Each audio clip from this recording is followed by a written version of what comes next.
السلام علیکم با کل مردمی که ویدیوی ما را تماشا میکنند. برادر در اینجا نبود. خیلی هم بزرگ شروع فردی فروشی برای این قربان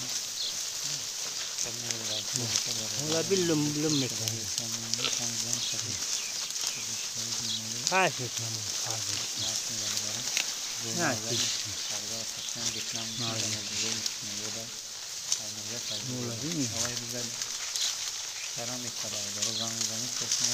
نیاجیده موفق میشه سور نمیکشه سیکو تران شدیم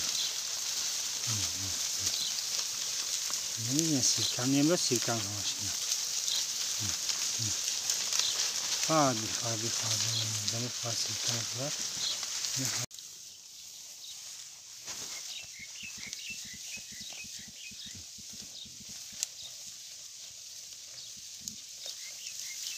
اینا برادرای محترم، اینا مولایی که فروشی سیرکه ها، اینا جای چراگاهشون تماشا کنید. اینا نرخ نواشون سیرکه 1000 سوم، 1100، 1200 مود 2800 1000 سوم، 800 سوم هر خیلی مدل میفروره سیرکه میفروره.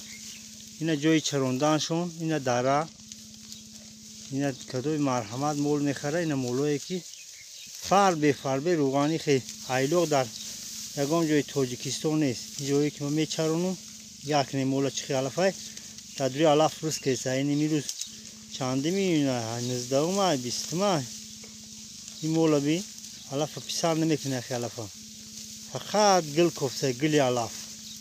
این سیرکو را بینه 1200 سما 1000 سما 1300 سما یک نیم هزار شما 2000 شما. اینا تماشا کنیم مرحمت. این خیلی در یکم کریستون است. این خیلی علف همشدگی نیست در یکم دو.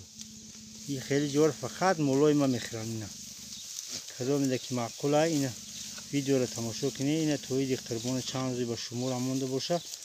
بیاین مرحمت مولای فروشی خریم. اینا